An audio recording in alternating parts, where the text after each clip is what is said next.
Dropped a political bombshell today by sacking his entire government. His extraordinary announcement came out of the blue and stunned everybody, particularly because he'd spent most of last week at home with a chest infection. Well, this morning, Mr. Yeltsin appeared on television speaking calmly and clearly to say he needed a new team. He said there'd been too much time wasted on political infighting and a new government was vital if Russia's market reforms were to succeed. Adrian Britton reports from Moscow.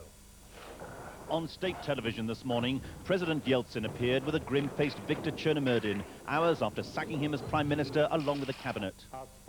Later, in a televised address to the nation, the president blamed the sackings on his government's failure to steer his economic reforms through Parliament. I believe recently the government clearly lacked in dynamism, initiative, new viewpoints, fresh approaches and ideas. This morning's announcement from the Kremlin is the latest in a series of unpredictable moves by Boris Yeltsin. Last Friday, he returned to work unexpectedly after a week's illness with respiratory problems. His pace of economic reforms have led to bitter infighting between his government and the State Duma, the lower house of Parliament. When he appeared before them last February, he joked he would soon be Prime Minister short. They laughed, but few understood what he meant. Yet the sacking of his Prime Minister, who today stressed that the business of government continues, is being perceived as removing power from a man widely tipped to contest the next presidency.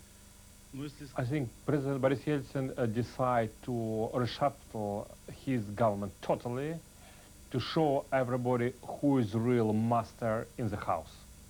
What looked like another of Yeltsin's erratic moves could turn out to be one of his shrewdest political maneuvers.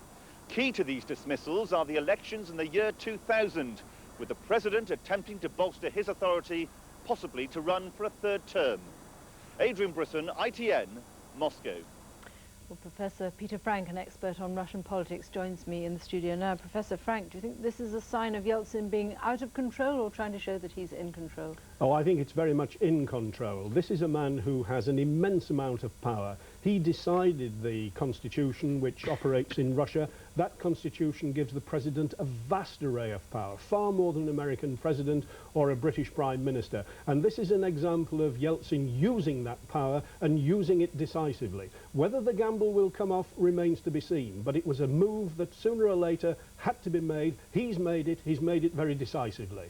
Now, what do we know about this new, very young, temporary Prime Minister that he's installed?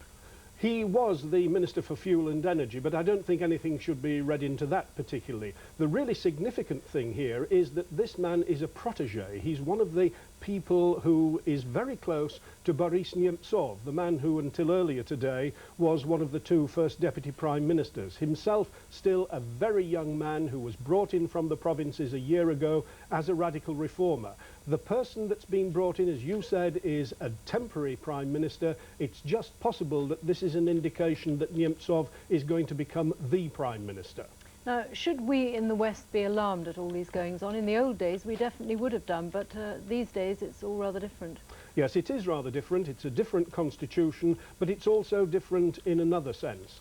This is an indication, I think, of the nature of the Russian constitutions not being terribly democratic, in that it gives too much power to one person.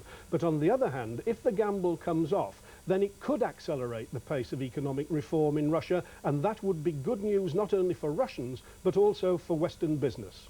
Professor Frank, thanks very much indeed. The board of Newcastle United plc have been meeting today to discuss the crisis surrounding the chairman, Freddie Shepherd.